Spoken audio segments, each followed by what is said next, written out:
Junino, só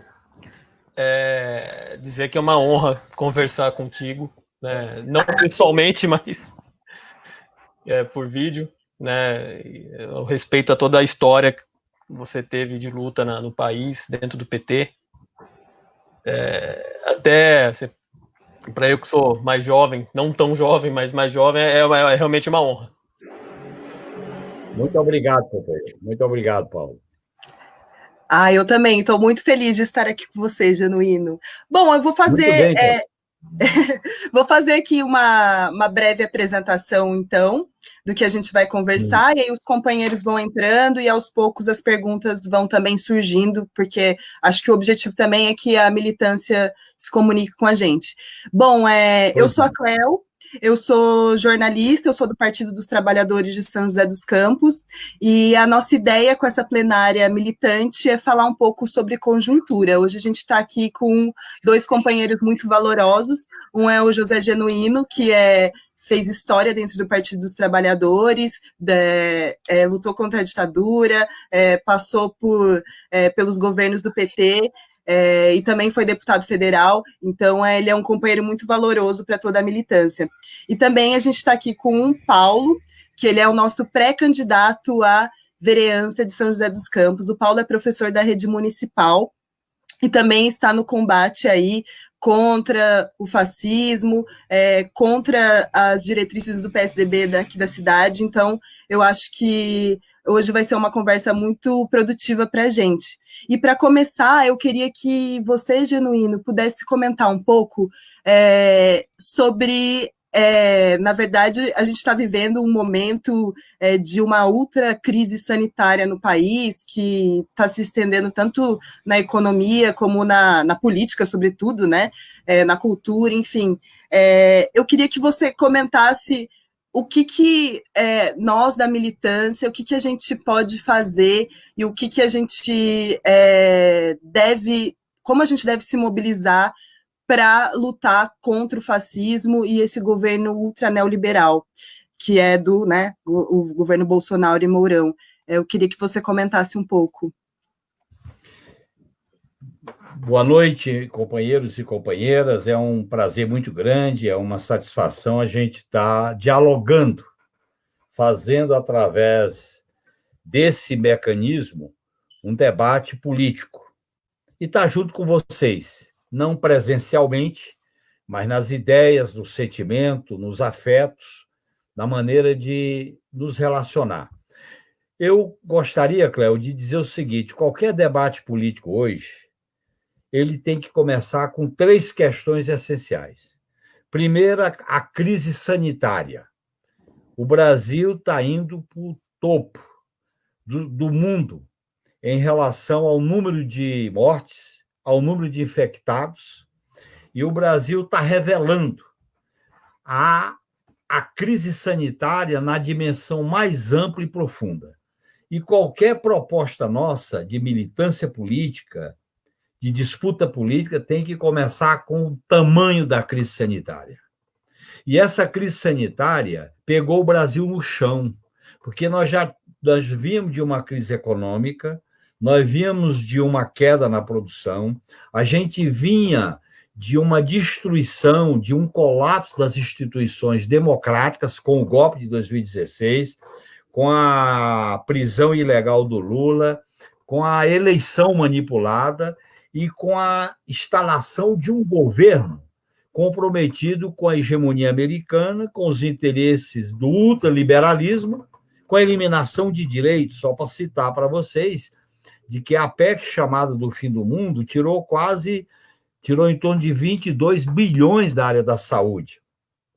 A reforma da Previdência, a reforma da CLT, todas as medidas adotadas, a uberização, a terceirização, a precarização, portanto, o coronavírus encontra o Brasil no chão.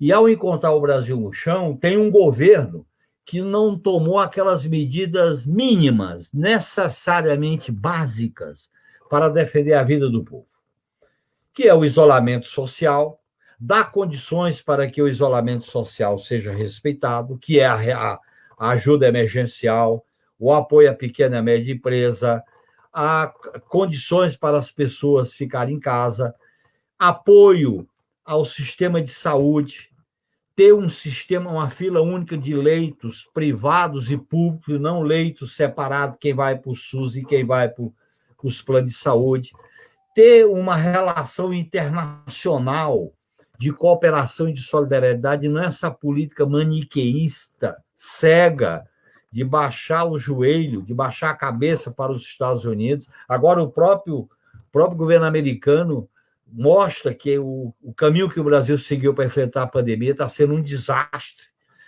É um governo que não se articulou com os governadores, não se articulou com os prefeitos e praticamente disse que era uma gripinha, falou que contra o isolamento social e provocou insegurança. Numa situação como essa, você tem que ter um comando articulado, único, que transmita segurança para a população. Portanto, nós estamos diante de uma profunda, lamentável e desastrosa crise sanitária. Essa crise sanitária, ela terá sérias consequências do ponto de vista econômico e social, porque há o aumento do desemprego, a queda da produção, a diminuição da renda, a diminuição do consumo, portanto, nós estaremos diante de momentos dramáticos. E esses momentos dramáticos se aprofundam e se agravam porque existe um governo que estimula o fascismo, um governo que nega a vida, um governo que pratica a eugenia, um governo que faz que desleixa da população, um governo que estimula ações arbitrárias, intolerantes e fundamentalistas. Portanto, a sociedade brasileira, o povo brasileiro está diante de uma grande encruzilhada. E essa encruzilhada só será resolvida, em primeiro lugar, com medidas efetivas que garantam a vida, a saúde, o emprego e a renda. Segundo, que a gente possa pôr fim a esse governo, acabar com esse governo, destituir esse governo, Bolsonaro e Mourão, através do processo democrático. Você sabe que tem várias propostas tramitando no Congresso e até agora nenhuma teve curso. Ou seja, o impeachment, ou autorização para ser processado, ou a tramitação, ou a anulação da eleição de 2018, que foi a eleição manipulada, ou a convocação, através de uma emenda constitucional, de eleições diretas para presidente e vice-presidente. Portanto, nós estamos diante de uma encruzilhada muito grande. Agora, essa encruzilhada, Cléo, ela não nasceu, Paulo, de hoje.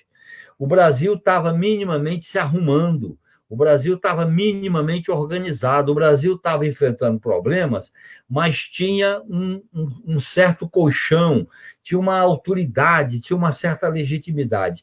A classe dominante brasileira, de maneira covarde, canalha e perversa, quebrou esta ordem com base na Constituição de 88. A Constituição de 88 foi esvaziada, os direitos e garantias, os direitos sociais, as leis trabalhistas, os financiamentos de políticas públicas, e isso em nome da financiarização, que é a proteção e o apoio ao sistema financeiro, ao rentismo, ao especulador, aos monopólios, e principalmente essa hegemonia aos Estados Unidos.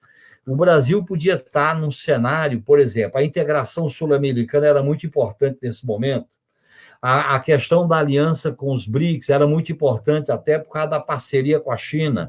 Veja bem, um governo fundamentalista que transforma a relação diplomática com a China numa guerra ideológica.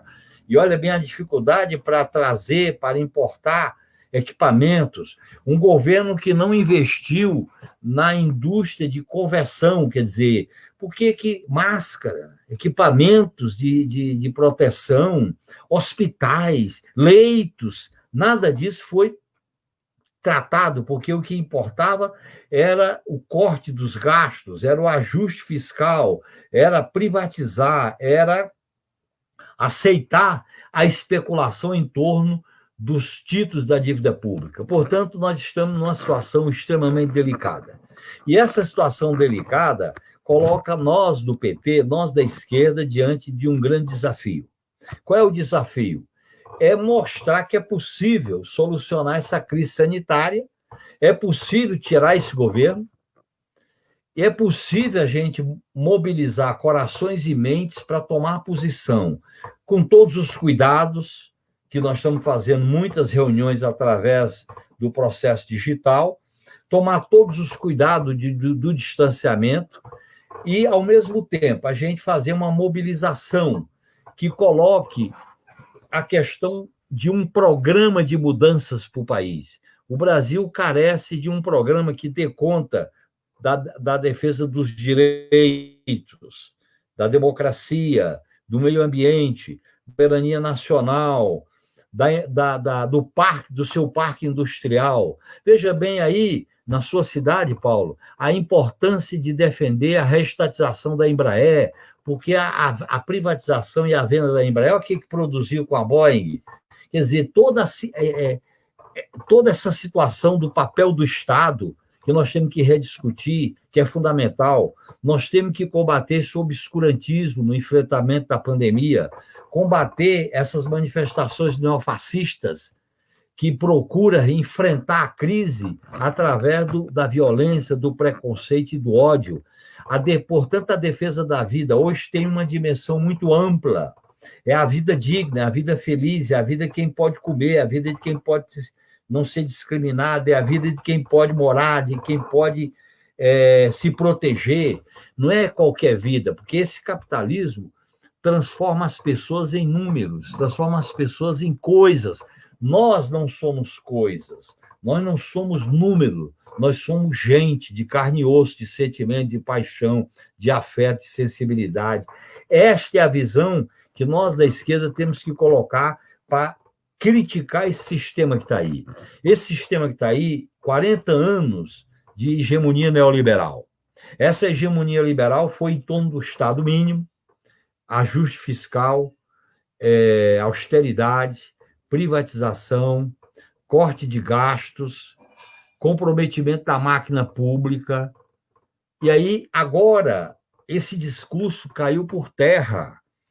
A igreja dos mercados e o Deus do dinheiro faliu, porque o povo está se sentindo desprotegido, abandonado por uma política suicida, genocida. Suicida não, genocida desses governantes. E aqui no Brasil se agrava em demasia por causa desse modelo econômico.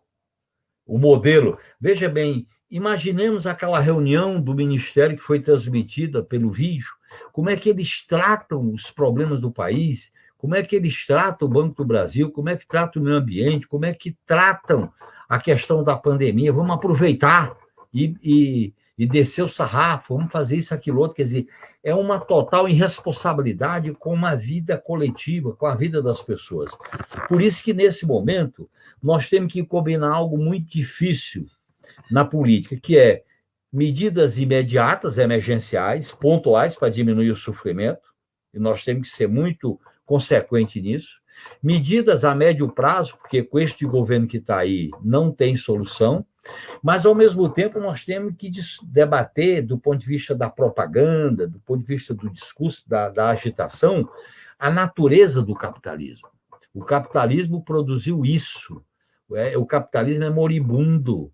Ele produziu essa desgraça social que nós estamos vivendo. Uma juventude sem esperança. As mulheres enfrentando um ciclo de violência com o aumento do número de feminicídio, a população LGBT discriminada, a população negra sofrendo todo tipo de racismo. Vocês estão vendo aí os fatos que estão sendo revelados de casos isolados, de crianças, de adolescentes. A questão, por exemplo, agora, todo mundo dizia que o coronavírus, o Covid-19, atacava todo mundo de maneira igual. Não é verdade. É só ver aonde existe o maior número de mortes, é exatamente na população mais carente, nas periferias, na população desempregada, na população explorada. É só comparar as regiões geográficas do país. Portanto, nós estamos diante de uma situação muito delicada que nós somos exigidos a dar resposta. Vocês sabem que quando a gente vive uma situação como essa, ou você levanta a cabeça e luta de maneira coletiva, ou você cai no pessimismo, no individualismo, do salve quem puder. O nosso caminho é o caminho da luta coletiva, da luta organizada, para construir dias melhores para o povo. Por isso que eu quero abraçar todos vocês com essa palavra de entusiasmo, transmitir essa mensagem para os militantes e as militantes, os filiados e as filiadas do PT, transmitir para você, Paulo, e para você, Cléo, esse diálogo em que a gente possa esclarecer, porque a gente tem que hoje fazer a disputa nas ideias, disputa de corações e mentes, a disputa de rumos. Nunca foi tão importante a formação política, o debate político, como nós estamos vivendo agora. Então, eu faria essa colocação inicial, estou aberto a debater, a discutir com as perguntas, com os questionamentos que certamente brotarão nesse nosso diálogo.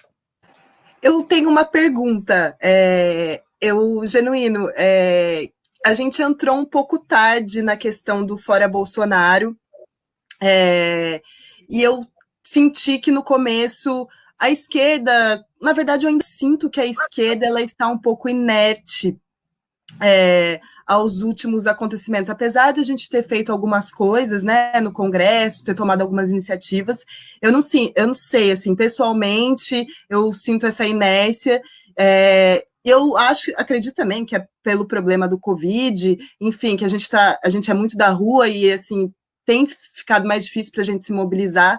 Eu gostaria que você comentasse esses dois aspectos da nossa entrada do Fora Bolsonaro e como é que a esquerda está nesse momento, assim.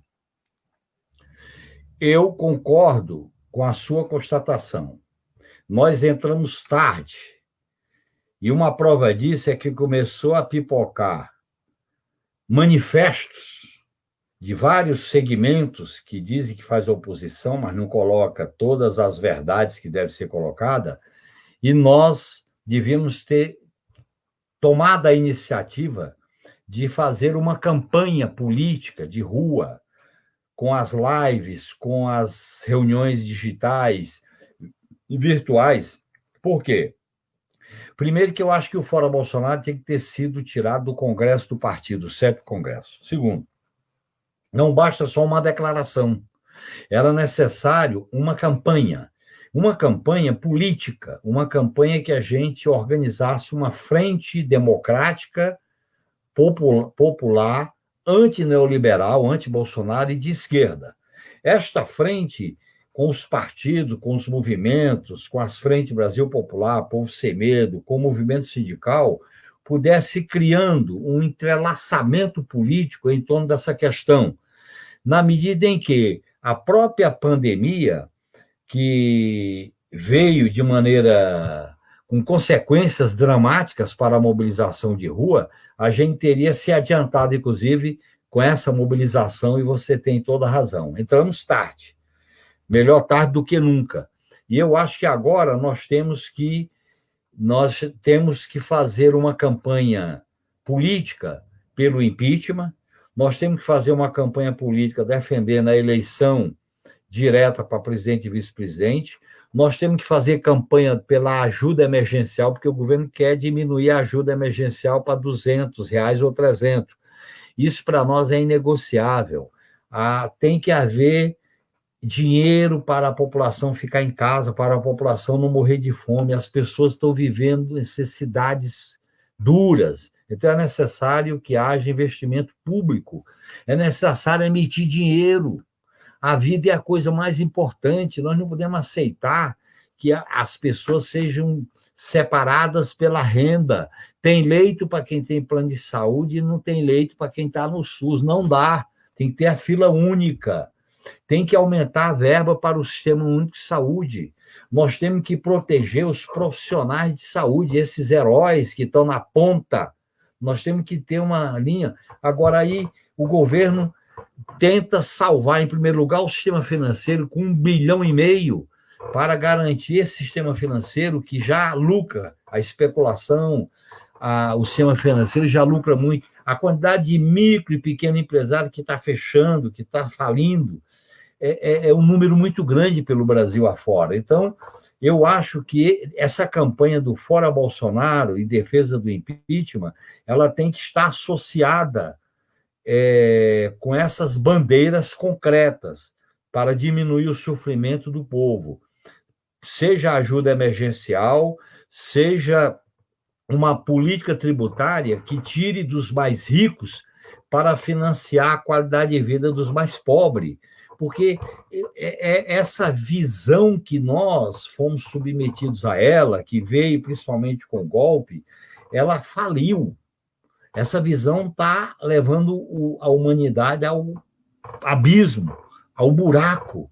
Então, nesse sentido, eu acho que a campanha é muito importante e a gente devia ter começado ela mais cedo, já no final de 2019, no próprio 7º Congresso do PT, que era o momento para a gente desencadear essa campanha. Porque este governo produz de uma eleição ilegítima e começa a executar um programa, e por isso que eles não querem, é importante deixar isso claro, eles não querem mexer na política econômica do Guedes.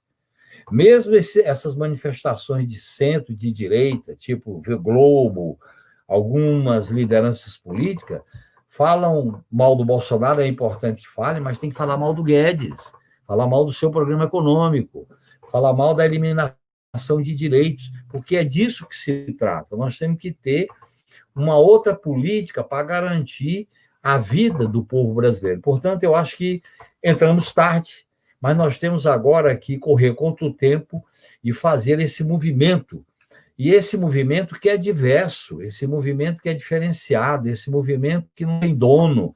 E nós temos que fazer uma articulação política com muita paciência, sem arrogância, sem veto a ninguém, sem hegemonismo. Mas desde que a gente tenha um programa claro de qual é o nosso lado, qual é o nosso caminho. Portanto, apesar da dificuldade desse momento, eu acho que a gente tem que, em cima dessa dificuldade, dentro da dificuldade, construir esses caminhos alternativos, mesmo que a gente esteja atrasado.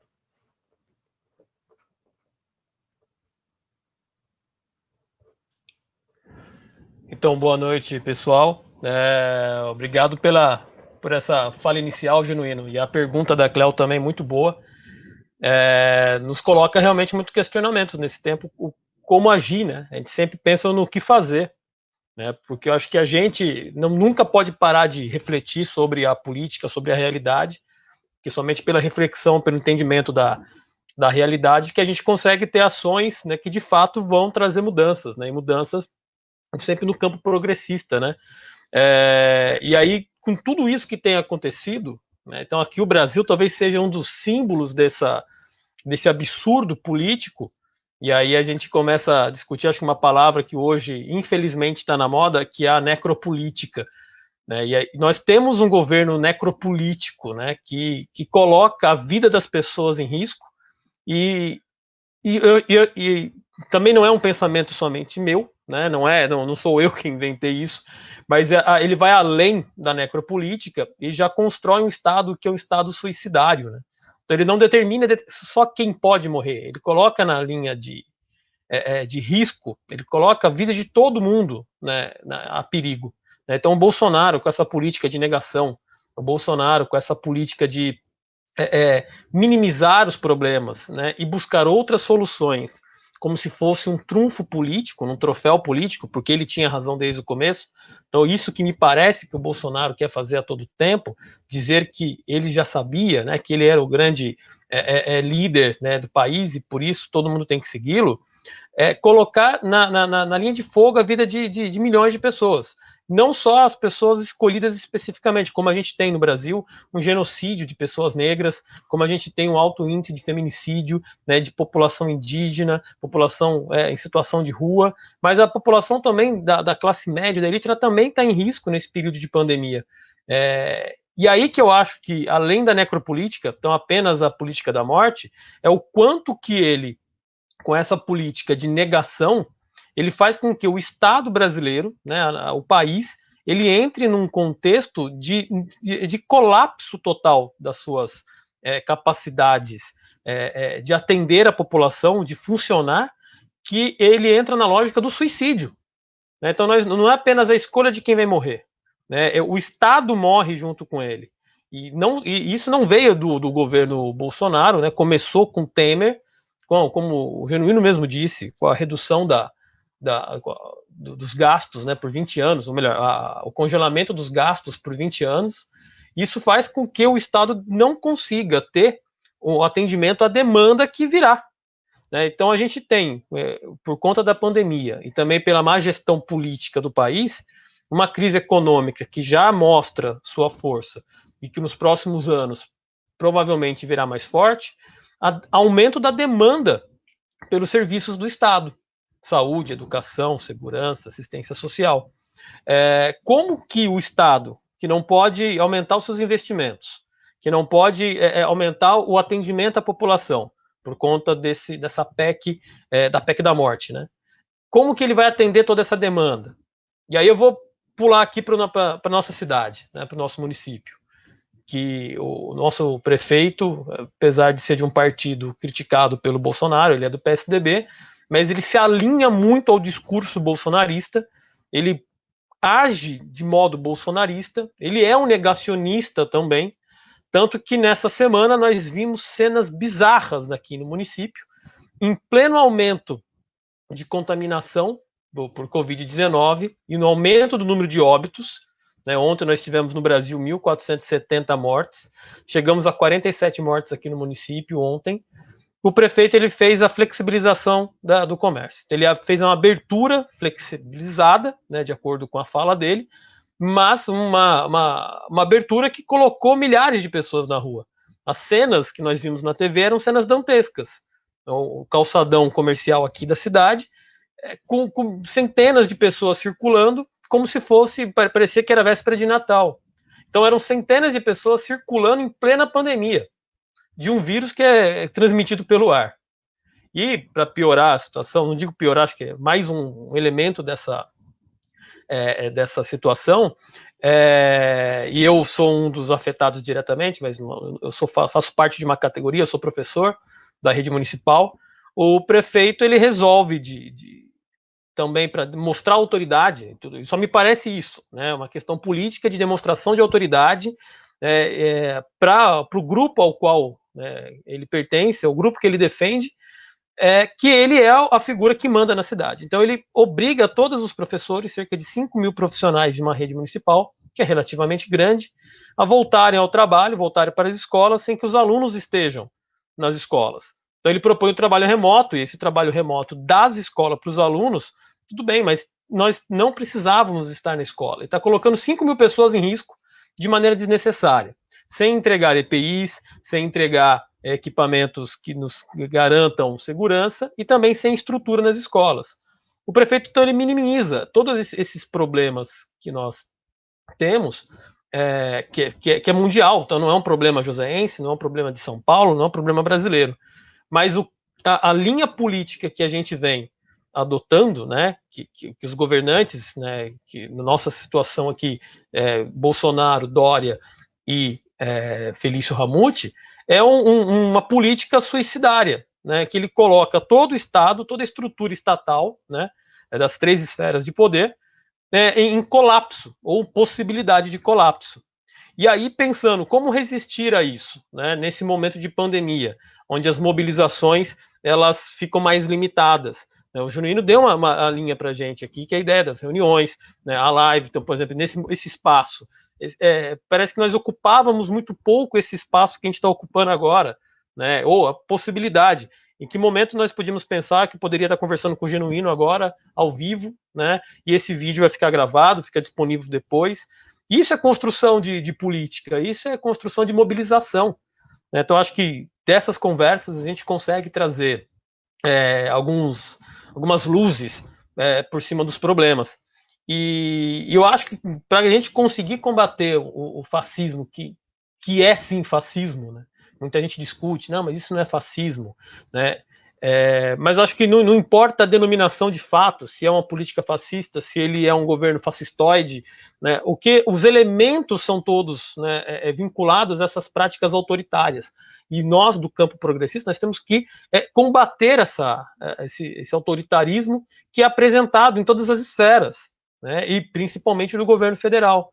Hoje mesmo, aqui em São José, nós tivemos uma grande mobilização de rua do movimento antifascista, antirracista, né, essa efervescência que surgiu por conta da morte do George Floyd nos Estados Unidos fez com que a gente tivesse, parece que, despertado alguma coisa, né, e a população foi para a rua. Eram centenas de jovens, né, pessoas mais velhas também, mas eram centenas de pessoas que estavam na rua, né, protestando. Tá, é perigoso, né, tanto aqui a argumentação, mas vocês não deviam estar na rua, né, estamos num momento de pandemia. Só que nós temos dois grandes problemas para resolver no país hoje. O primeiro, e talvez o menos perigoso, seja a pandemia, mesmo matando milhares de pessoas. O segundo, que eu acho que é pior, né, porque ele destrói o Estado e coloca toda a população sobre um poder autoritário, é o fascismo, que cresce todos os dias. Então, acho que a mobilização ela tem que vir, sim, de uma frente, né, que não seja apenas de um único partido, mas que tenha essa noção de qual o discurso está por trás. Então, ficam parecendo uma espécie de salvadores da pátria, salvadores do processo político, e criticando decisões que sejam de outros líderes políticos. Sim, é momento de união das esquerdas, mas nós temos que ter, de fato, um grande programa, um grande pensamento, né, de construção de uma realidade, né, que seja progressista, né, que a gente consiga, por enquanto, barrar os retrocessos, mas num futuro próximo, espero, que a gente consiga reconstruir esse país e ir além do que já tínhamos, né. Então nós temos aqui no município hoje de São José uma figura, né, na prefeitura, que vai tentar a reeleição, que segue a linha do Bolsonaro, né, que segue o autoritarismo do Bolsonaro. E uma cidade que vem ao longo do tempo, que tem um histórico de avanço tecnológico, de industrialização, mas que me parece, né, há algum tempo, que perdeu toda esse glamour que sempre construiu ao seu entorno, e cada vez mais é uma cidade que se proletariza. Mas se proletariza de um sentido que não é bom, que não é a ideia do trabalhador, que tem consciência de sua posição na sociedade. Nós não temos na cidade, por mais que seja uma cidade de trabalhadores de fábrica, serviços e comércio, uma cidade onde nós temos pessoas que compreendem aonde estão. Criou-se na cidade a lógica do microempreendedor, do empreendedorismo, né, como se fosse a salvação de todas as coisas, de que nós somos, mesmo sendo trabalhadores de carteira assinada ou servidores públicos, que nós somos todos possíveis de um dia nos tornarmos uma elite econômica. Então parece que essa imagem da cidade de São José dos Campos, esse discurso de uma vocação empreendedora que se cria na cidade, me dá a impressão que isso barra um discurso mais progressista, né, que barra um discurso de discussão de classe social, né, de política, de fato, para que o Estado possa, de alguma forma, ser o elemento propulsor da economia. Então, aqui no município, nós temos esse discurso empreendedor que é gigantesco.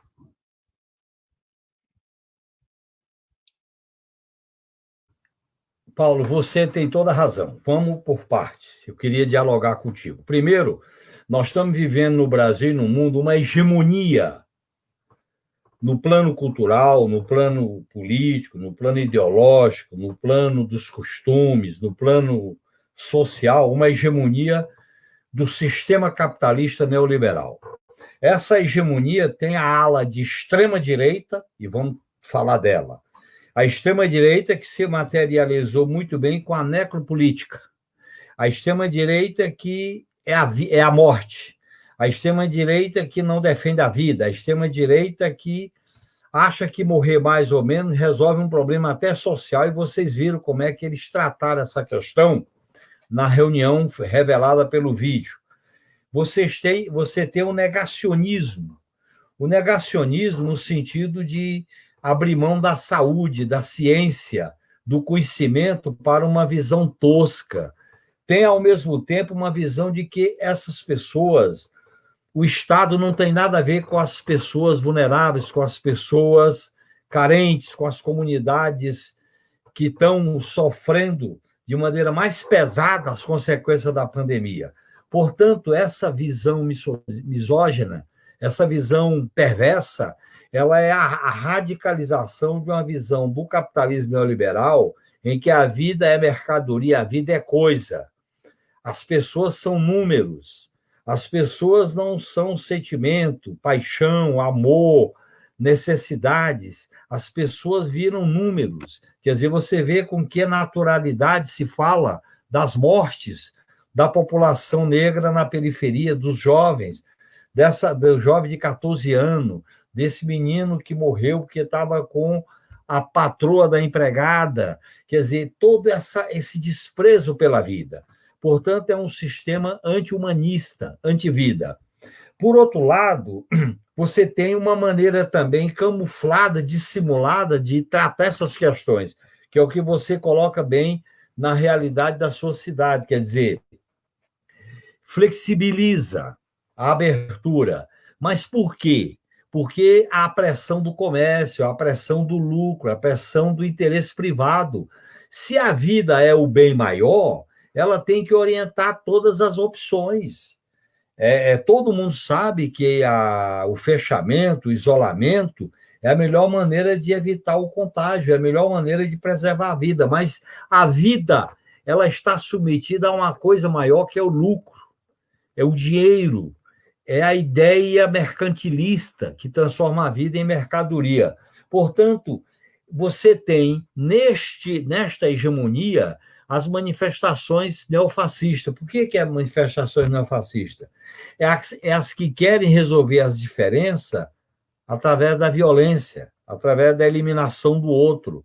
A democracia é a convivência de diferentes, é a convivência entre adversários e não entre inimigos, é a convivência pluralista, é a convivência em que você tem um nível de respeito. Essa ideia de negar o outro, essa ideia de eliminar o outro, essa ideia de destruir o outro, foi uma cultura autoritária que, lamentavelmente, foi dominante no Brasil. O que foi a Lava Jato? A Lava Jato era a cultura da condenação, do espetáculo. Em vez de matar, como matavam na época da ditadura com a tortura, agora mata a reputação, mata a imagem, mata não o físico, mata a alma. É uma outra maneira de fazer a destruição através de uma espécie de guerra híbrida. Ela mantém as pessoas, mas vai destruindo amizades, relações, famílias, vai criando uma relação de ódio. Você sabe que o ódio, o ressentimento, o medo elimina a capacidade do ser humano. Por isso que nós defendemos uma sociedade em que as relações sejam baseadas na fraternidade, no amor, no reconhecimento no outro, numa relação libertária e emancipadora. Por exemplo, o que acontece com a discriminação em relação às mulheres, em relação aos negros, em relação à comunidade LGBT, em relação à população vulnerável, em relação aos quilombolas, em relação aos índios, em relação ao desempregado, é um desprezo por um valor. A vida é um valor, mas para o capitalista, esse valor está submetido ao lucro. Aqueles que são improdutivos, aqueles que já atingiram uma certa idade, aqueles vão para a fila. A fila de quê? A fila do sofrimento, a fila da discriminação e até a fila da morte. Este processo perverso, selvagem, que nós estamos vivendo, ele é micro e macro. Ele é micro num bairro, ele é micro numa cidade, e ele é macro no país, ele é macro numa região, ele é macro no mundo, Paulo. É o que nós estamos vivendo no mundo. O que nós estamos vivendo no mundo é isso. A dramaticidade dessa situação. Agora, felizmente, nós estamos vendo que o ser humano, a crise por si só não muda nem a humanidade, nem o país. Ela pode até piorar. Aí entra o fator humano, o fator da ação coletiva dos humanos. E o que a gente está vendo acontecer em alguns lugares, principalmente nos Estados Unidos, nessa situação, é uma coisa de que finalmente tem vida. Viva a vida, viva a luta de classe, viva a luta. É isso que nos enche de otimismo, porque é isso que está acontecendo. Você veja que diante do... pregavam tudo, acabou a luta de classe, acabou o mundo, agora é o lucro, a pessoa é apenas um consumidor. Fizeram até uma campanha através do empreendedorismo, em que você pegava uma máquina como se fosse agora a liberdade, para enganar as pessoas. Eles ganharam corações e mente. Nós erramos em não disputar corações e mente das pessoas, que é uma grande tarefa que nós temos agora. Portanto, você tem razão. Nós estamos vivendo um risco muito grande. E esse novo tipo de fascismo, que se baseia na ideia da morte, da força, por isso que veio o nome de fácil, da força, da hierarquia, dos valores. Não são os valores que produzem uma hierarquia, é a hierarquia que vai determinar que tipo de valor nos orienta. Eu acho que nós temos uma tarefa gigantesca. A nossa geração, eu me sinto assim, desculpe eu fazer esse depoimento franco para vocês, eu nasci de uma geração libertária, que foi 68. Nasci de uma geração que apostou na democracia e não tinha medo de morrer.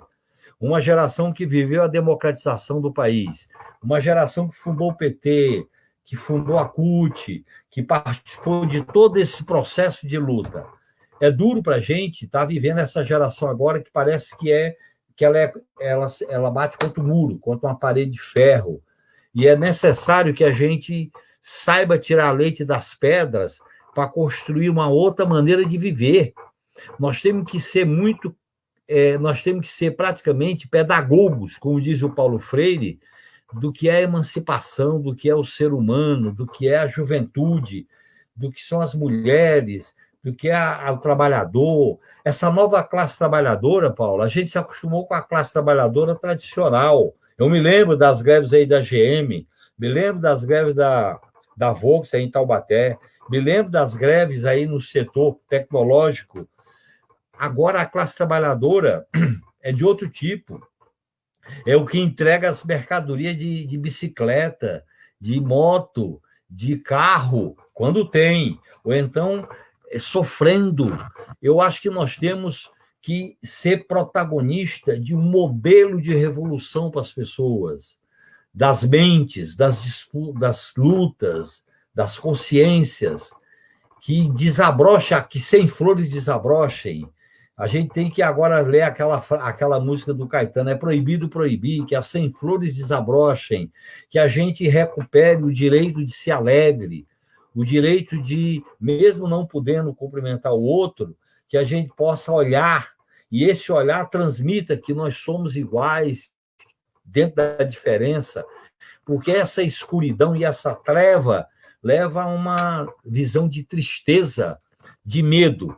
E eu acho que você tem razão quando diz o seguinte, a tarefa da esquerda é uma tarefa gigantesca, porque nós temos que tomar medidas imediatas, concretas, como nós estamos fazendo, é a ajuda emergencial, é a ajuda à pequena e média empresa, é a diminuição de danos, é a defesa do emprego, mas, ao mesmo tempo, nós temos que discutir um modelo de saúde, nós temos que discutir um modelo de vida solidário, um modelo de vida humanista, um modelo de vida generosa, um modelo de vida em que as pessoas não sejam inimigas uma da outra, porque essas correntes neofascistas, a diferença é que resolve através da bala ou através da violência, como vocês têm visto no mundo inteiro acontecer com os imigrantes, a xenofobia, todas as manifestações de fundamentalismo. Então, eu quero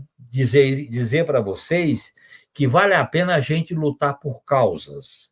Quando a vida da gente está em função de uma causa, a gente vive alegre, porque a gente sabe para onde vai.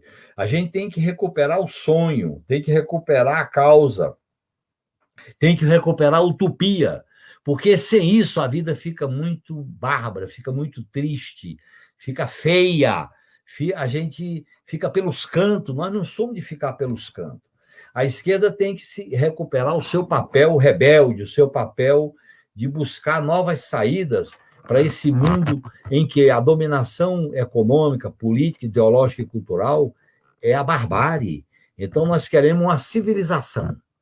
E veja bem que tragédia.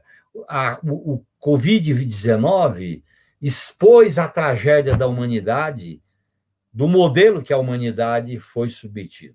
Esse modelo que foi submetido. Quem não se lembra, eu vou repetir, os discursos que a gente ouviu, né? Os discursos que a gente ouvia falar, inclusive ganhando jeito da população, jeito trabalhador. O trabalhador foi ganho para acabar com o sindicato, porque não queria pagar imposto sindical.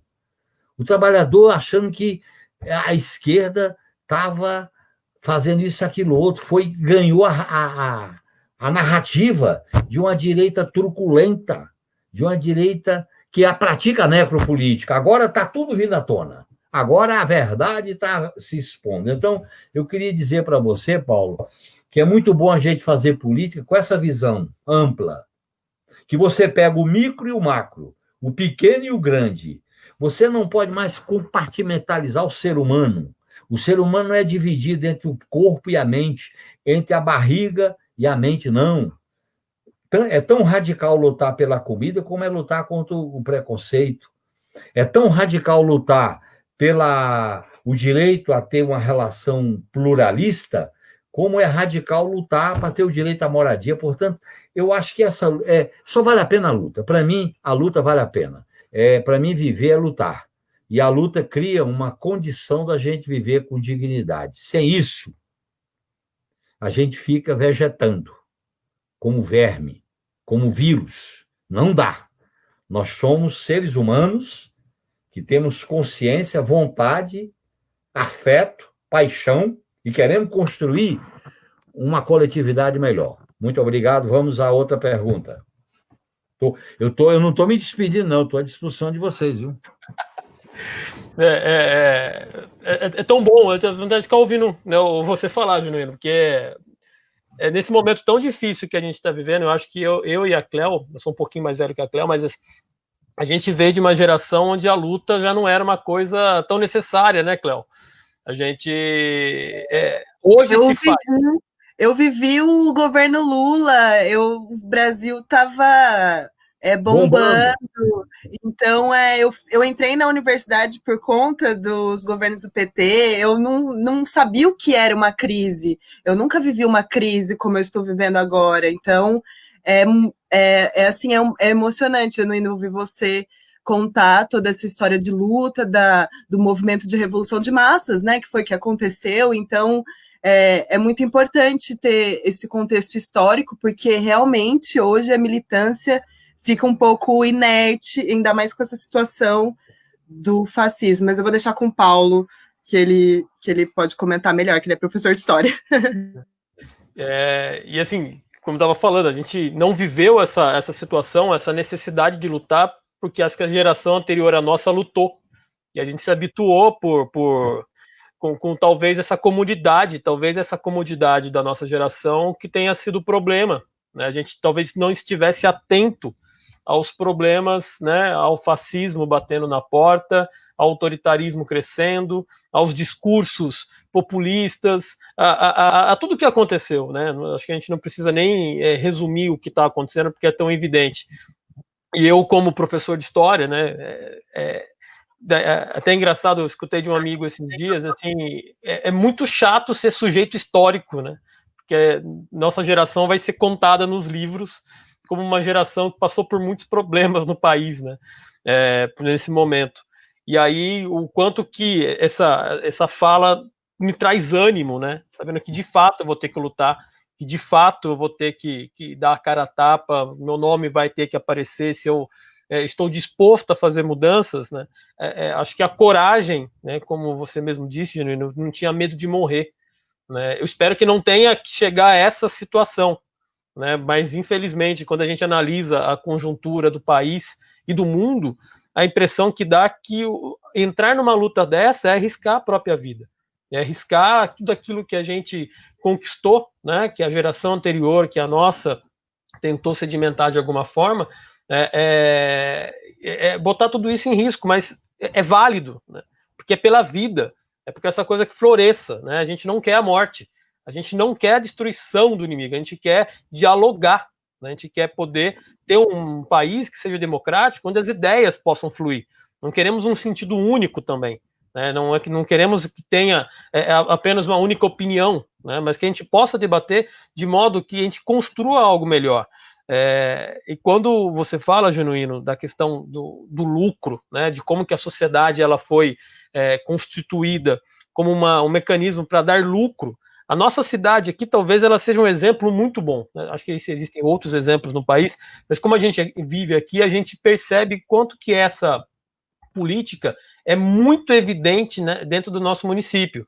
É um município de médio porte, 700 mil habitantes, né, na verdade, uma renda, né, uma arrecadação muito grande. É um município rico e nós vemos uma desigualdade absurda no município, né? A última vez que eu pesquisei, esse índice está muito difícil de encontrar hoje, que é o índice Gini do município, o São José dos Campos era um dos municípios mais desiguais do país, um dos mais ricos do país e, ao mesmo tempo, um dos mais desiguais, né? Eu chego a acreditar que aqui na nossa cidade nós temos duas cidades, né? Nós temos aquela cidade que é, como o prefeito diz, da inovação, até mesmo ele construiu uma ponte estaiada, que terminou esse ano, custando 70 milhões de reais, né, para desafogar o trânsito de uma avenida importante no município, que na verdade não trouxe essa vantagem, mas mesmo assim, muito mais para embelezar e trazer um cartão postal para a cidade, ao mesmo tempo que a gente tem periferia que não tem atendimento médico, não tem escola, não tem asfalto na rua, não tem saneamento básico, né? E é uma cidade que parece que não é vista, né? Ou quando se vê, né, quando se olha para ela, se faz o exercício de desvê-la. Você não aceita a pobreza dentro do município. Parece que parte da população, e essa política que o prefeito daqui segue, que é essa política neoliberal, que é essa política protofascista aqui no município, é de negar a existência dos problemas. Como se negar a existência do problema fizesse com que ele deixasse de existir. E acho que cabe a nós, né, movimentos e partidos de esquerda, né, colocarmos o dedo na ferida, deixar isso de fato evidente, né, e como todos esses, e aí vindo uma coisa que acho que pega demais no município, né, eu sou um homem branco, hétero, né, então pensando em todas as questões de privilégio, eu sou extremamente privilegiado, né, por ter nascido homem, nascido branco, né, e ser hétero.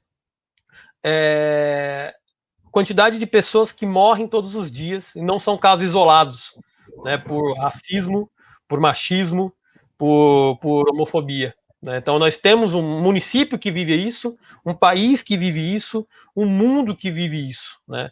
Então acho que desde que eu me entendo, né, como uma pessoa que pensa um pouco, né, que estudou história, que se posicionou politicamente na vida, são três coisas que eu levo para combater eternamente, né, até que isso acabe, que é a lógica do capitalismo, do patriarcado, né, e do colonialismo. Esses três elementos são os três elementos que a gente tem que combater. Eu acho que eu já falei bastante. A Cleo vai... Quer falar, Cleo? Fale. Então, na verdade, eu queria prosseguir aqui, porque senão a gente vai ficar falando, não vai acabar o assunto. Tem muitos companheiros fazendo perguntas nas nossas páginas do Facebook. Lembrando que o professor Paulo também está transmitindo na página do Facebook dele, os companheiros já compartilharam, então tem vários compartilhamentos aí.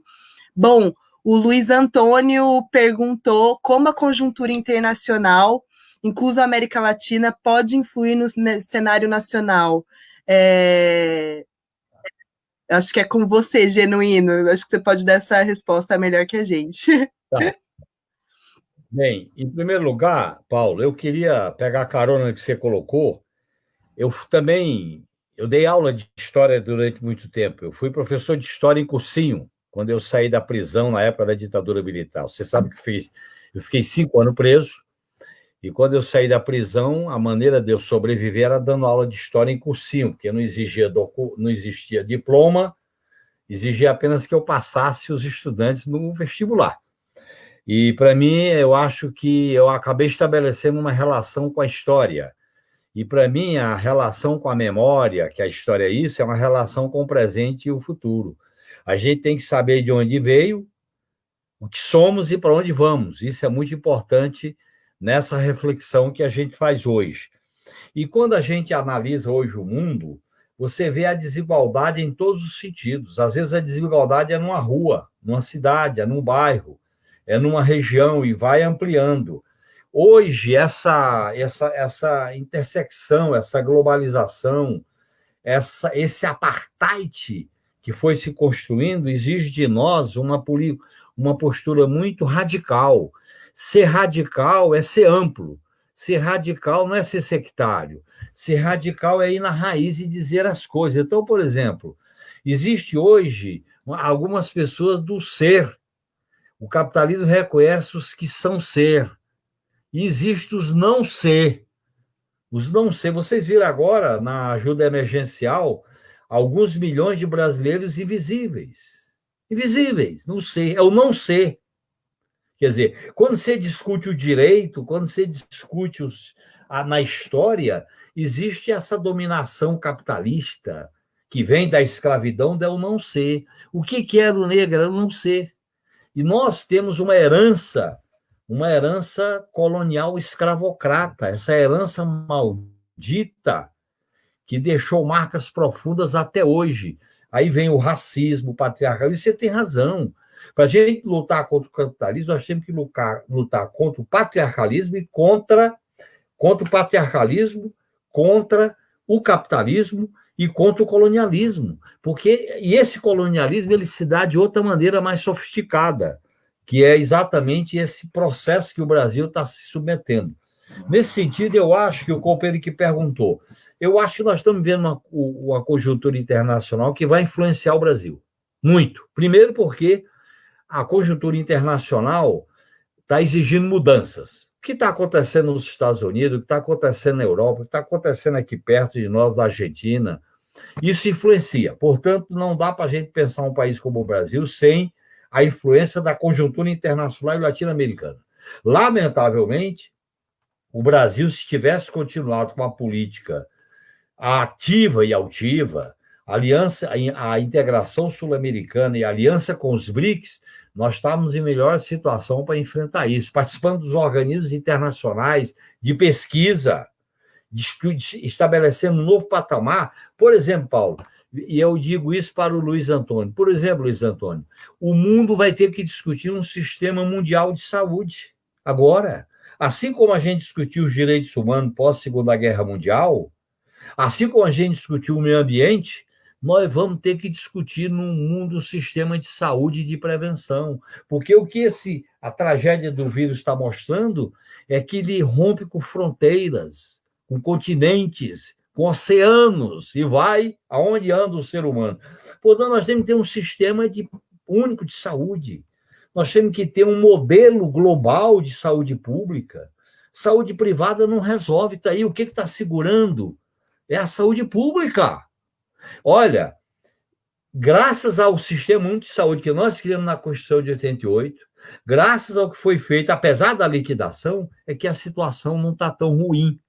Por isso que eu acho que nós não podemos imaginar a mudança aqui sem a influência do que está acontecendo na América Latina e no mundo. E há uma disputa de duas potências hegemônicas no mundo, a disputa Estados Unidos e China, ela é real. Os Estados Unidos atravessam uma fase de declínio. Os Estados Unidos vai ter eleição esse ano. Isso tudo vai influenciar no processo político aqui no país. Portanto, nós temos que lutar no Brasil, mas a nossa cabeça tem que estar se situando no mundo. Essa é a maneira que eu vejo a influência da conjuntura internacional no Brasil. Eu vi que uma companheira comentou, mas eu também gostaria de comentar essa coisa da frente ampla, Genuíno.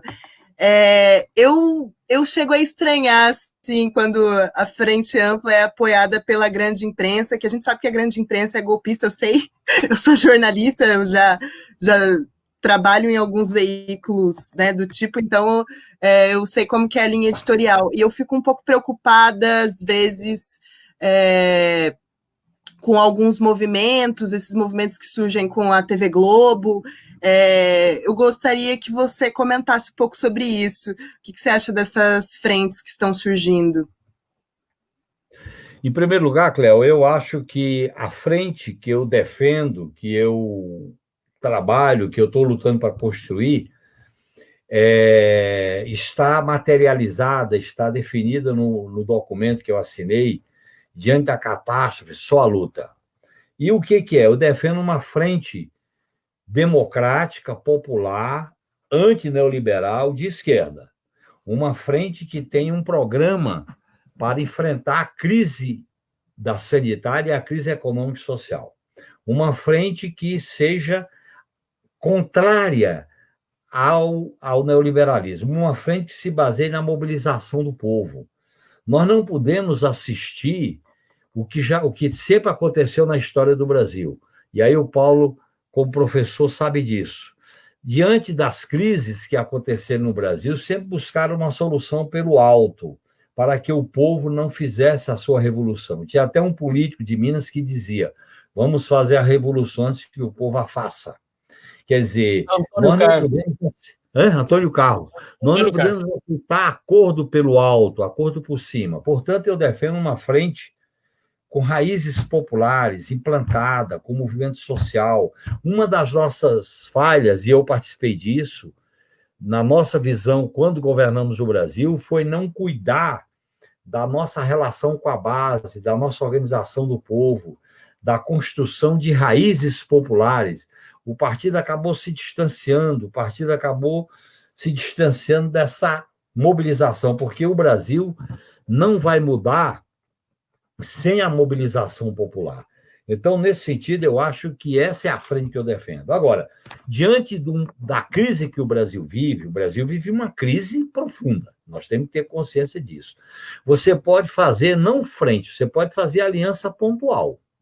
Uma aliança pontual. Por exemplo, uma medida neofascista do governo contra o Congresso, nós podemos fazer uma aliança pontual. A aprovação de uma ajuda emergencial é uma aliança pontual. A defesa da liberdade de imprensa é uma aliança pontual. Agora, você tem razão, Cléo. Essa cultura autoritária essa cultura autoritária machista, persecutória, de criminalizar as relações, ela foi a matriz ideológica do lavajatismo pregada em prosa e verso pela TV Globo. Nós temos que deixar isso claro. Ontem eu fiquei muito emocionado, não sei se você viu, uma mensagem, uma carta do Jean Willis, família Leitão, e ele explicando o que era. E isso acabou me mexendo, porque eu conheci a Miriam Leitão muito, até porque ela foi militante de esquerda, foi presa e tal. E eu digo, olha, não é brincadeira a gente ouvir aquilo. Portanto, eu acho que a frente ampla, eu não acredito. Agora, alianças pontuais você pode fazer. Por exemplo, tem certas coisas, mesmo aí na região, aí na cidade, que diante de uma situação emergencial, você pode fazer uma aliança pontual, um problema concreto. Nós não podemos ser sectários nem dono da verdade, nós queremos agregar. Agora, nós temos lado, nós temos programa. Aí o Lula tem razão, eu não boto a minha assinatura com outras assinaturas. O Lula tem razão quando ele diz, citando até o Dom Cláudio Umes, o Deus do torturador não é o Deus do torturado. Portanto, eu acho que são essas coisas que a gente tem que saber qual é o nosso lado. Eu acho que a aliança pontual, sim. Frente ampla, eu não acredito, até porque eles não querem fazer aliança. Um dos objetivos dessa grande articulação do golpe, do imperialismo, da tutela militar, da Globo, do lava-jatismo, foi vetar o PT, foi derrubar a esquerda, com o PT, com a Dilma, com Lula. E quem da esquerda não compreender isso, está cometendo um grave equívoco. E eu acho, Cléo, aí falando para você que é filha desse país que tinha grande chance, porque você é filha de um momento privilegiado da história do Brasil. Você é filha desse processo que entrou na universidade. Você está entrando agora numa outra situação. Por isso que é importante recuperar essa memória, para a gente dialogar com as pessoas. Nós não podemos nos enganar. Nós temos que juntar os cabeça branca com a juventude como você, Cléo, e a gente poder descortinar caminhos. O Paulo o Paulo é bem cabeça branca, eu sou mais cabeça branca. Eu acho que é esse processo que vai nos unificar num projeto que eu insisto, é um projeto emancipatório. Nós defendemos o humanismo para emancipar o ser humano. Nós defendemos a vida para nós não é uma coisa.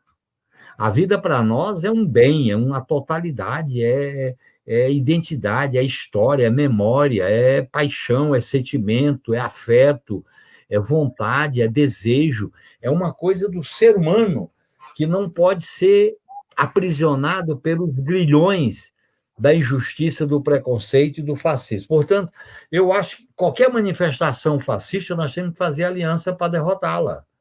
Qualquer manifestação. Nós temos que ter essa noção, porque nós temos objetivos. Nós não somos donos da verdade, mas nós temos lado e queremos estar bem acompanhado para a gente ter eficácia na nossa luta. Exatamente. Eu acho que essa questão da luta contra o fascismo, que eu acho que hoje é premente, né? Não só no Brasil, no mundo, que a gente vê um avanço desses governos neofascistas em vários lugares. Então nós temos o Trump nos Estados Unidos, a gente tem o Erdogan na Turquia, a gente tem o Viktor Orbán na Hungria, a gente tem o Matteo Salvini na Itália, o Bolsonaro no Brasil. Então a gente tem várias figuras com o mesmo perfil, né? E parece que num grande complô, né? Acho que a gente pode usar até esse termo. Parece que todas essas políticas elas acabam indo no mesmo sentido, no mesmo caminho. Parece que eles têm um grande plano de governar todos ou vários países, né? Porque eles agem da mesma forma, eles discursam da mesma forma, o negacionismo científico, o negacionismo político, a negação da vida, parece que é comum a todos esses regimes, né?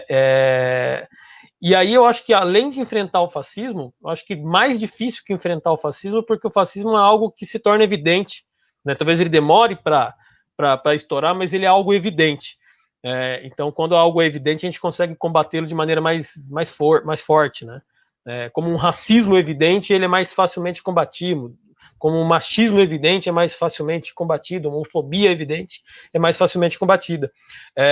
O grande problema é a gente, acho que mais difícil do que lutar contra esses regimes é fazer com que o nosso discurso, né, que o campo progressista consiga conquistar as ideias, como o Junino falou, daquele povo, aquele grupo que se diz neutro, né, nem um lado nem um outro, e que compara e coloca hoje o Lula como se fosse o extremo oposto do Bolsonaro, que o PT era o extremo oposto do que é hoje o governo Bolsonaro, que, assim, é uma tentativa de destruição ainda maior do que é o PT, da história do PT, da história dos 14 anos que o PT ficou na presidência do país, tentar colocar o PT como se fosse o outro extremo do que o Bolsonaro faz, né? E não é, né? Tipo, não é o outro extremo.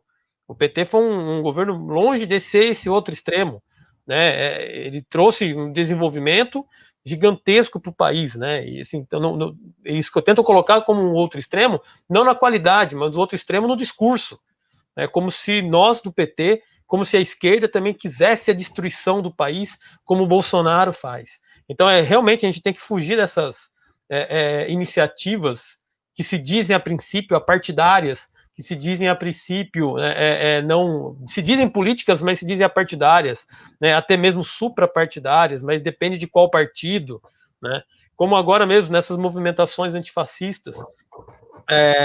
Eu digo, eu estou tentando me comunicar com essas pessoas, estou me comunicando de certa forma, né, querendo perceber o que é esse movimento, o quanto que ainda se tem essa construção, mesmo em grupos, né? Claro que é um movimento antifascista, mas não são pessoas que estudaram, não são pessoas que vivenciaram, né, que não assimilaram ainda o que é o antifascismo. A gente viu um fenômeno essa semana no Brasil, o desvirtuamento do que é o antifascismo, né, com bandeiras de outras cores, com até mesmo bolsonaristas antifascistas. Eu acabei vendo isso na internet. O quanto que a luta antifascista ela foi descontextualizada, e o quanto que essa descontextualização do antifascismo faz com que partidos de esquerda sejam negados no movimento. Então, não, sem bandeira política, eu já escutei isso. Não, esse é o grande problema. Né? Não é que esse partido vai dar direcionamento ao movimento, mas se é um movimento antifascista, o partido de esquerda eles tem que estar presente, a bandeira dele tem que flamular lá. Né? Então, seja o PT, seja qualquer outro partido de esquerda, né, que se entende contra um partido progressista que defende a democracia, ele tem que se posicionar, sim, contra o fascismo. Né? E tem que estar na rua junto com o movimento antifascista, sem querer direcionar. E o que eu disse a algumas pessoas, o que dá o sentido no movimento não é a origem dele, né? Não é só a origem, é a correlação de forças e a luta que se faz enquanto esse movimento se constitui, que vai dar o direcionamento. Então, num partido ali, ele não tem, por mais que ele queira dar o direcionamento, se a luta for outra, né, e manter-se firme na ideia de combater o fascismo, é isso que nós temos que fazer. Então, a grande dificuldade hoje que eu vejo é da gente conseguir trazer a nossa ideia, trazer a nossa luta, né, para esse campo neutro que a gente tem. Né, que se a gente fosse pegar aqui matematicamente quem se neutralizou durante a eleição, quem disse nem um lado nem outro, porque são duas faces da mesma moeda, pensando que eram duas faces da mesma moeda, nós teríamos ganhado a eleição em 2018. Essa neutralidade. Você tem razão, Paulo. Primeiro que qualquer luta que você abra mão da sua identidade, ela não é legítima. A identidade, ela é a manifestação da essência que as pessoas e os grupos têm. Se você vai participar de uma luta e abre mão da sua identidade, da sua crença, da sua bandeira, que eu digo bandeira no sentido amplo, do seu discurso, ela perde conteúdo. É uma coisa meramente formal. Principalmente quando se trata da luta antifascista. Porque o neoliberalismo, a hegemonia neoliberal, que é os contratos, o dinheiro, o lucro, a especulação, a bolsa, o individualismo, o empreendedorismo, a competição selvagem, isso é a raiz, aí é o germe, aí é o ovo da serpente do fascismo. Porque isso não convive com democracia, não convive com pluralidade, não convive com liberdade sindical, não convive com liberdade de imprensa. É o pensamento único. Então, você tem toda a razão com essa questão que você coloca. Agora, nós da esquerda estamos aprendendo uma coisa. Nós temos que ganhar corações e mentes. Uma das nossas falhas, quando a gente governou o país, foi não fazer a disputa de corações e mentes em torno dos nossos valores. A disputa, ela se dá no terreno material, no terreno das conquistas, mas se dá também no plano dos valores.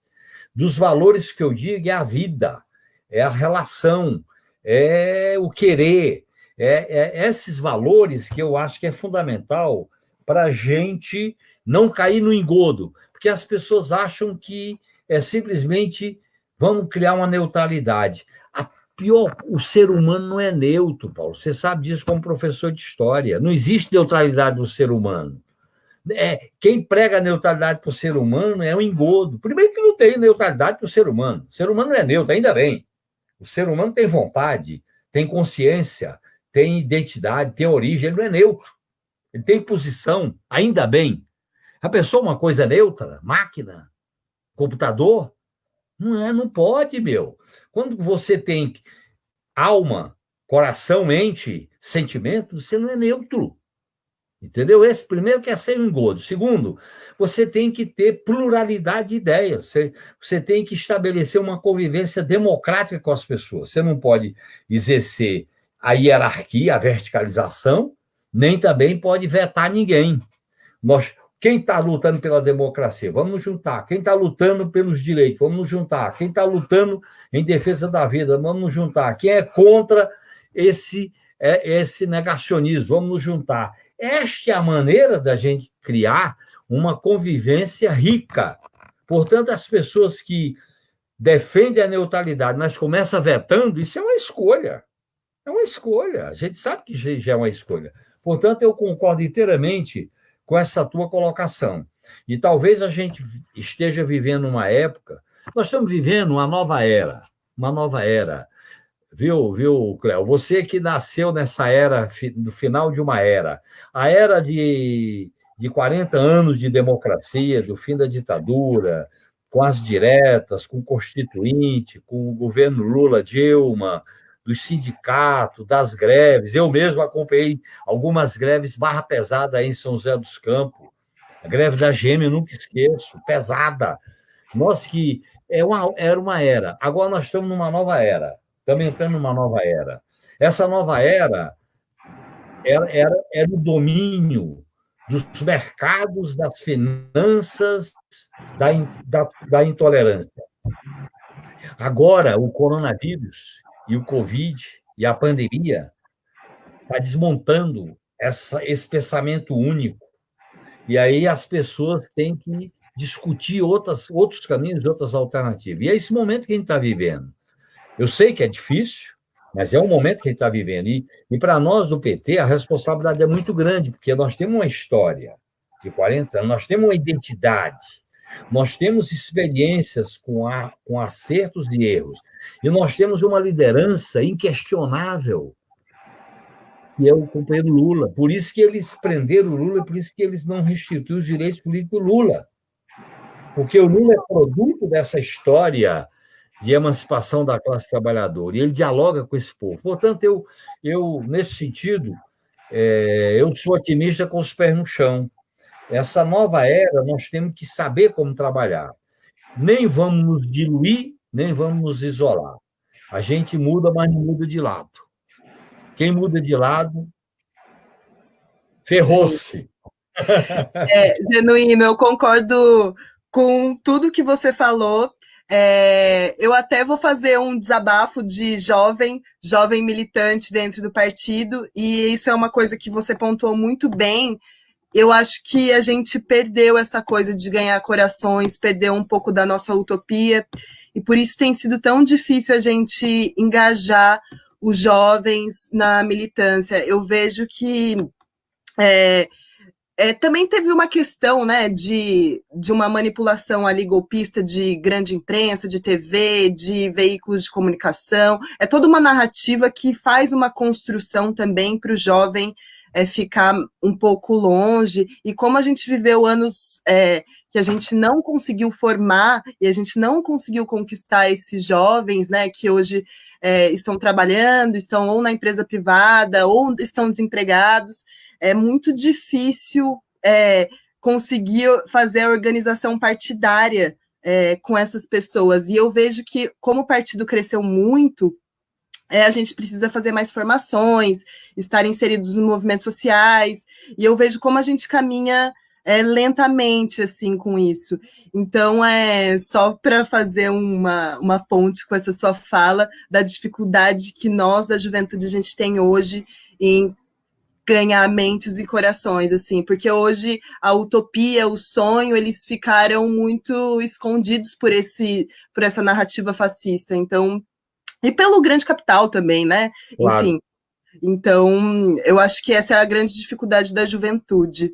Mas, assim, só para a gente... Porque a gente pode ficar falando aqui horas sobre isso, e os companheiros fizeram várias perguntas. Pode fazer as perguntas. Se você quiser, a gente se vai vocês quiserem perguntar por bloco, pode perguntar, em vez de ser uma por uma.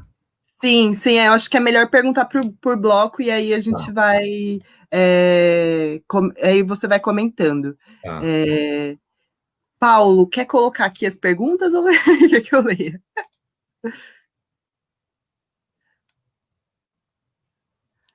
Ah lá, porque a esquerda, o Álvaro Coelho Neto Perguntou por que a esquerda nunca questionou a AMAN, o ovo da serpente, até mesmo para garantir a estabilidade institucional e a democracia para as futuras gerações.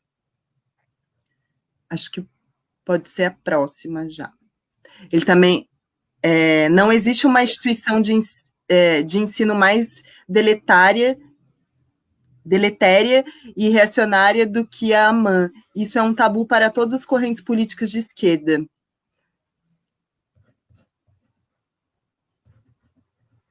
Aqui eu acho que foi o companheiro Gajão que perguntou: você acredita que as Forças Armadas vão até o fim com o Bolsonaro? Tá, vamos lá, outra. Vamos lá para a próxima. Temos próxima, Paulo? Eu acho que dentro desse conjunto, né, vamos lá. Primeiramente, eu acho que eu conheci e trabalhei um tempo no Ministério da Defesa.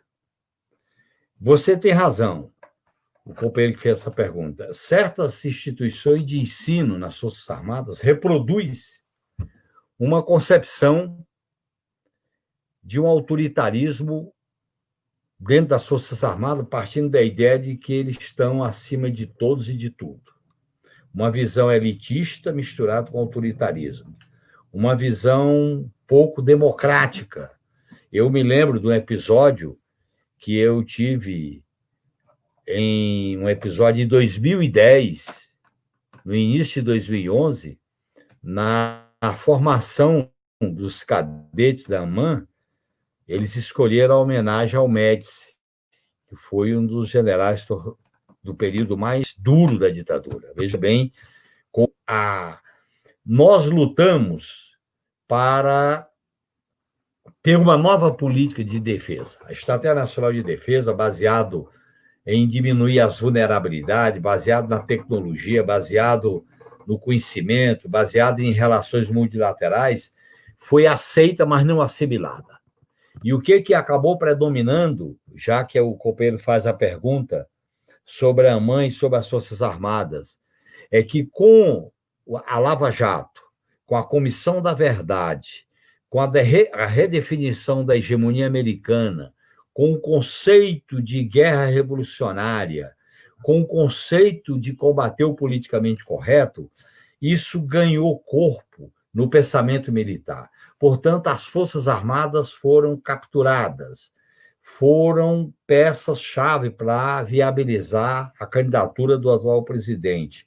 E eu acho que elas estão imbricadas, elas estão tutelando, elas estão dentro e dando respaldo ao governo. Agora, eu acho que o que eles preferem é manter o atual presidente, manter o Bozo, através de uma espécie de moderação de tutela, que é o que está acontecendo. É bom deixar claro que, pelas últimas pesquisas, o Bozo tem 70% de apoio dos empresários. Tem a militarização, vocês vejam bem que aconteceu agora no Ministério da Saúde, em instituições como o IBAMA, como o FUNAI, como o INCRA, como a Amazônia. Há uma ocupação das instituições do Estado. Nesse sentido, eu acho que tem 3 cenários prováveis. O cenário é empurrar esse governo através de um modelo de tutela, o modelo tradicional, desde que o mercado seja atendido, e aí vai depender muito das articulações via Câmara, via Senado e via Supremo Tribunal Federal, ou substituí-lo, ou tirá-lo e botar o vice, que é o vice, vamos deixar claro, é um capitão de 4 estrelas. Quer dizer, é um Bozo de 4 estrelas, porque a cabeça, quando ele fala, vocês viram os últimos artigos, as manifestações. Então, agora, uma saída democrática, através do processo de eleições, vai depender de muita luta, de muito movimento social, de muita rua, de uma resistência, que é o que nós devemos defender. Nesse sentido, eu acho que, lamentavelmente, as Forças Armadas reduziram o conceito de defesa. A defesa nacional pressupõe autonomia para dizer sim ou não. A defesa nacional pressupõe acesso à tecnologia de ponta. Quando a Embraer foi vendida, quando a base de Alcântara se faz acordo com os americanos, quando você compromete o desenvolvimento de áreas tecnológicas das Forças Armadas, você está abrindo mão de uma autonomia que é fundamental nas relações mundiais. Era o que o Brasil estava conseguindo. O Brasil tinha uma política respeitada, o Brasil tinha uma política protagonista. Isso é fundamental para você ter consequências econômicas, consequências políticas. E, lamentavelmente, acabou predominando em algumas instituições, não só na AMAN, em outras instituições, o pensamento fundamentalista, anti-esquerda, fundamentalismo contra o politicamente correto, fundamentalismo contra o marxismo cultural, o fundamentalismo imaginando uma quarta guerra mundial, que é a guerra entre os Estados Unidos e a China. E vocês estão vendo como o Brasil sofreu prejuízos com essa diplomacia burra de alinhamento automático com os Estados Unidos. Portanto, ao companheiro que fez essa pergunta,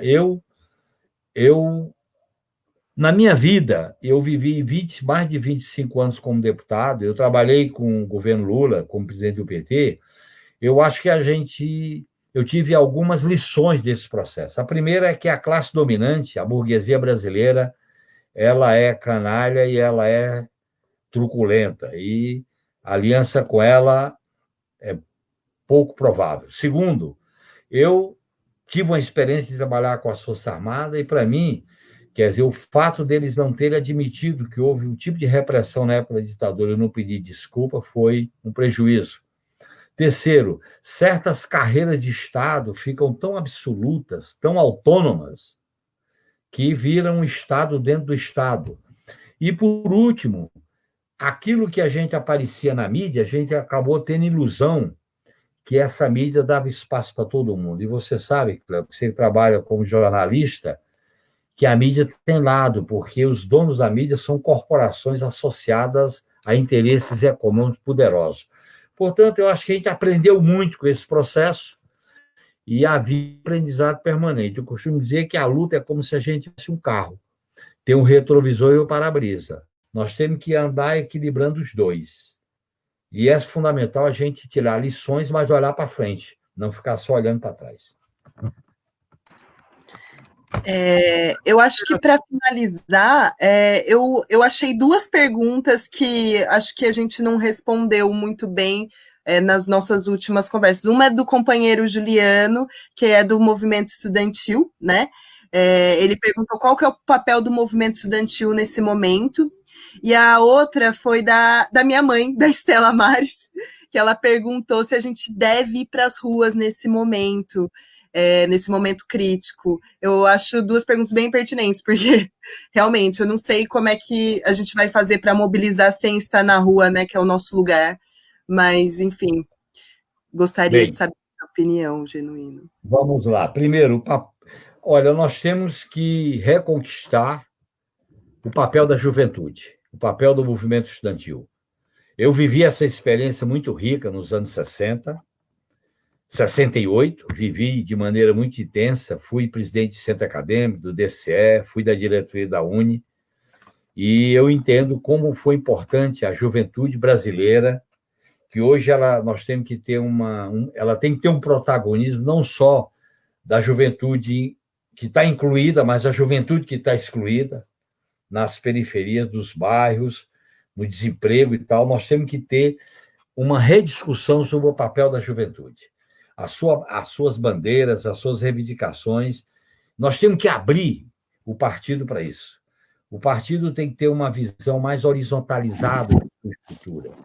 O partido tem que ajudar os diretórios, as entidades de base, para se relacionar com as entidades estudantis, com os centros acadêmicos, com os grupos de estudo, com a formação. Eu acho que nós temos que fazer, através do que eu chamo de disputar corações e mentes, um processo de convencimento. Porque todo convencimento se baseia em duas pernas. Um é a experiência das pessoas. As pessoas vivem a sua própria experiência. A segunda é o discurso que a gente faz. Nós temos que fazer um discurso mais libertário, mais democrático, menos dono da verdade. Nós temos que abrir o partido para a juventude e dizer o que quer, o que pensa. É isso que eu acho sobre o papel do movimento estudantil, que eu acho fundamental em qualquer processo de luta contra o fascismo, de luta pela democracia no país. Sobre as ruas, eu quero dizer muito claro, nós temos que ter 2 cuidados ao ir para as ruas, viu, Cléo? Fala para a tua mãe. Primeiro cuidado é o isolamento social ao ir para a rua. Nós temos que tomar cuidado para respeitar com máscara e distanciamento, porque nós não podemos brincar com o coronavírus. O risco é muito grande e a gente começa a se preocupar com esse número de mortes, que a gente começa a ver pessoas conhecidas, pessoas amigas que se vão. Então, acho que a gente tem que ter muito cuidado com o isolamento. Segundo cuidado, tão importante, é com as provocações. Quando a gente vai para a rua, a gente tem que ter muito cuidado com os provocadores, aqueles que se infiltram, aqueles que vão fazer anarquia e bagunça para poder criminalizar o movimento, os partidos. Então, a gente tem que saber com quem está andando, quem é quem, arranjar uma maneira da gente se proteger, da gente identificar, porque eu não descarto a possibilidade de ter provocadores que façam, na nossa presença nas ruas, infiltração para causar tumulto e estragar a nossa imagem. Eu acho que a gente tem que fazer esses cuidados. Algumas coisas têm dado certo, por exemplo, você botar faixa, você colocar, por exemplo, distanciamento, você não ter ajuntamento muito grande. Eu acho que é possível a gente ir para a rua com esses cuidados. Portanto, eu quero dizer para vocês que, quando a gente discute, Juliano, essas experiências com a juventude, é muito importante a gente, hoje, a juventude universitária, a juventude estudantil, estabeleceu uma relação com a juventude da periferia, com a juventude que está desempregada, com a juventude que está sofrendo, com a juventude que é discriminada, com a juventude que está sofrendo a violência da polícia. É muito importante a gente fazer essa articulação mais horizontalizada. Genuíno, eu acho que a gente já conversou muito tempo, como a Cléo disse, eu acho que a gente ficaria aqui muito tempo conversando pela grande experiência que você tem no campo da esquerda, na luta, né, e na gestão de um país muito mais justo, né, muito mais democrático, como o Brasil já foi. Mas eu queria fazer uma última pergunta para você, Genuíno, que recentemente o Boaventura Souza Santos lançou um livrinho chamado A Cruel Pedagogia do Vírus. E tem um trecho daquele livro que me chamou muita atenção, que é muita gente discutindo que mundo é esse que vai surgir após a pandemia, né? Como que a gente vai reconstruir esse mundo. Tem muita gente esperançosa, e ele não é tão esperançoso assim, mas ele me parece que traça um caminho que eu achei muito interessante. Durante muito tempo a gente buscou as vanguardas, né? Seguir as vanguardas, e os intelectuais, e ele fala muito, né, por ser intelectual, então ele se coloca nessa posição, que os intelectuais traziam o sentido do caminho a se lutar. Ele fala que isso não existe mais. Os intelectuais não devem mais ser intelectuais de vanguarda. Os intelectuais devem ser intelectuais de retaguarda, que ouvem a população, que escutam o que a população quer, que tenta entender as demandas. E aí eu fico pensando, né, o quanto a gente sempre discutiu, a esquerda sempre discutiu a questão de luta de classes, né, e essa tem que continuar, porque de fato as coisas são, evidentemente, lutas de classe, mas as questões identitárias, o quanto elas são importantes nessa luta, né, elas isoladas, né, só o movimento negro, só o movimento feminista, só o movimento contra a homofobia, isolados, sem discussão de classe, talvez não traga grandes conquistas do modo geral. Mas os intelectuais têm que ouvir as demandas, né? E não ser os direcionadores, mas aqueles que vão tentar compreender o que essa sociedade deseja. Talvez, acho que, aí é uma leitura minha, posso estar totalmente equivocado, nós da esquerda esquecemos um tempo de ouvir as pessoas. E justamente nesse vácuo que nós deixamos, né, que a direita conseguiu ocupar, seja pelo fundamentalismo religioso ou pelo discurso conservador liberal muito fácil. Conservador liberal estranho, falei, mas é o que é, né? Eu queria saber a sua opinião, Genuíno, se de fato tem essa relação com esses intelectuais. Olha, em primeiro lugar, eu acho interessante, eu tenho lido algumas coisas muito interessantes do Boaventura. Na verdade, nós falamos isso no documento que eu assinei junto com outros companheiros do PT. A pandemia não vai necessariamente produzir um mundo melhor. Isso é uma visão idílica. A pandemia pode produzir um mundo melhor, mas vai depender do fator humano, da transformação, do fator subjetivo, das vontades, da luta de classe, de como as pessoas vão se posicionar e se comportar. Aí entra uma questão central, que é a organização horizontalizada, a organização não vertical, a organização de base. E ele tem razão quando chama a atenção, porque não adianta agora surgir a ideia de vanguarda que quer dar lição. Nós temos, e para mim isso é muito importante, nós temos que saber ouvir. Eu vivi uma experiência política, seja na resistência armada, seja na experiência do PT, seja na experiência do parlamento, em que eu ouvia pouco. Eu tinha capacidade de protagonizar. Eu até tinha um lema no Congresso. Eu dizia, eu não tenho maioria, mas eu impeço a maioria. Que era uma maneira de eu potencializar o que eu chamava de obstrução selvagem. Na época que o PT era minoria. Eu acho que hoje a gente tem que baixar a bola. Eu, por exemplo, quero ser só militante. Eu não quero disputar nem cargo, nem por função. Eu quero ser militante e ouvir, receber lições. Eu estou tendo algumas experiências muito ricas de diálogos, de conversas, e estou aprendendo muito com esse processo que o ser humano tem que sempre renascer, né? Renascer nos piores momentos. Eu aprendi isso quando eu estava incomunicável, na época da guerrilha, quando eu estava cumprindo pena nos presídios da ditadura, quando eu estava preso na época da Ação Penal 470, que foi muito penoso, muito duro, e eu acho que a gente sempre tem que renascer. O ser humano ele tem uma potência ilimitada. O capitalismo destrói essa potência, mas nós somos de uma potência limitada. Quando a gente junta corpo e alma, corpo e mente. E eu acho que, nesse momento, a gente tem que saber como atuar. E, nesse sentido, nós temos hoje, eu até li um artigo do Boaventura, que ele critica, e ele critica corretamente, a hierarquia. A hierarquia que hierarquiza os valores. Não pode ser assim. Os valores é que tem que hierarquizar. Nós temos que fazer uma remodelação do PT, uma reestruturação do PT. Nós temos que democratizar as estruturas do partido, nós temos que resgatar o papel de militância, nós temos que resgatar o papel da formação política, nós temos que sair daquela militância meia profissional, temos que fazer uma militância voluntária, consciente, que eu acho que nós temos muita coisa pela frente. Como se diz no ditado, é muito duro a gente fazer uma avaliação. Essa avaliação tem que ser no fio da navalha. A gente não pode botar a bacia, a água, a criança e o sabonete fora.